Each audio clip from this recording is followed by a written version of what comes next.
पाकिस्तान वो देश जो अपनी मक्कारी के लिए जाना जाता है, उसने फिर एक बार अपनी मक्कारी की मिसाल दे दी। पाकिस्तान ने इस बार ये मक्कारी की है यूएन के साथ और यूएन के प्रतिबंधों के खिलाफ जाकर अब पाकिस्तान की सेना ने हथियारों की एक डील कर ली है। दरअसल पाकिस्तान ने लीबिया की नेशनल आर्मी को 35,000 करोड़ रुपए से ज्यादा के हथियार बेचने की डील की है। इस डील के तहत पाकिस्तान लीबिया नेशनल आर्मी को JF-17 fighter jet, super Mushshak trainer aircraft और अन्य सैन्य उपकरण देगा। इस डील को पाकिस्तानी सेना प्रमुख आसिम मुनीर ने बेंगाजी में सद्दाम हफ्तार से मुलाकात कर फाइनल किया। यूएन के प्रतिबंधों के बावजूद पाकिस्तान ने इस डील को अंजाम दिया है। पाकिस्तान ने लीबिया सैन्य गुट के लीबियन नेशनल आर्मी के साथ 4 अरब डॉलर यानी 35,000 करोड़ रुपए से ज्यादा की हथियारों की डील की है। ये डील पाकिस्तान की अब तक की सबसे बड़ी हथियार निर्यातों की डील होगी। ये समझौता पिछले हफ्ते पाकिस्तान के सेना प्रमुख फील्ड मार्शल आसिम मुनीर और लीबियन नेशनल आर्मी के डिप्टी कमांडर इन चीफ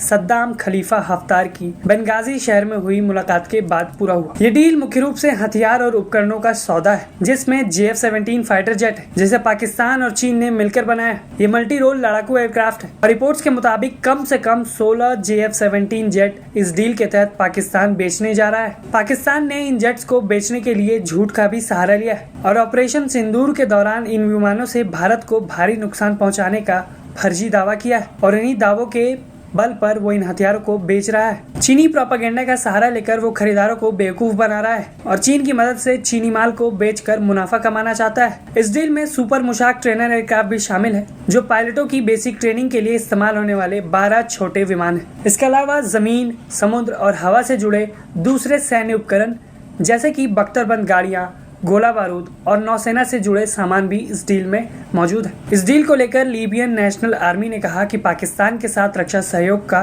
नया दौर शुरू हो रहा है, जिसमें हथियार बिक्री, संयुक्त ट्रेनिंग और सैन्य उत्पादन भी शामिल है। मगर आपको बता दें कि लीबिया पर 2011 से संयुक्त राष्ट्र का हथियार प्रतिबंध लगा हुआ है। 2011 में नाटो की मदद से मुअम्मर गद्दाफी की सरकार गिरने के बाद देश 2 हिस्सों में बंट गया था, जहाँ पश्चिम में त्रिपोली की यूएन मान्यता प्राप्त सरकार है, लेकिन पूर्व और दक्षिण में जनरल खलीफा हफ्तार की लीबियन नेशनल आर्मी, जो कि तेल के बड़े क्षेत्रों पर कब्जा रखती है, उनका शासन यहाँ चलता है। और ये डील इसी लीबियन नेशनल आर्मी के साथ की जा रही है, जो यूएन मान्यता प्राप्त सरकार के खिलाफ लड़ाई लड़ती है। इस डील की वजह से अब लीबिया में गृह युद्ध और लंबा खिंच सकता है। यूएन के मुताबिक लीबिया पर हथियार प्रतिबंध अब अप्रभावी हो चुका है, क्योंकि पाकिस्तान जैसे कुछ देश पहले से प्रतिबंध होने के बावजूद हथियार बेचने का काम कर रहे हैं। इस गलत काम को सही साबित करने के लिए पाकिस्तानी अधिकारियों का कहना है कि वो अकेले नहीं हैं जो लीबिया को हथियार बेच रहे हैं। इस पूरे डील को पूरा करने के लिए पाकिस्तानी सेना प्रमुख फील्ड मार्शल आसिम मुनीर ने एड़ी चोटी का जोर लगा दिया,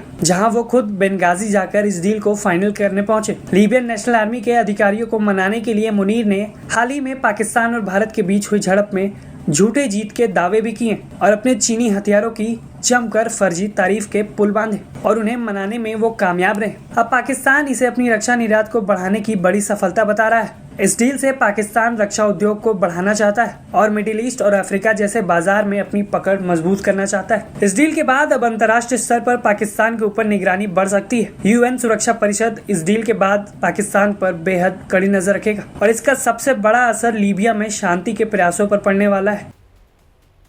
ब्यूरो रिपोर्ट, भारत तक।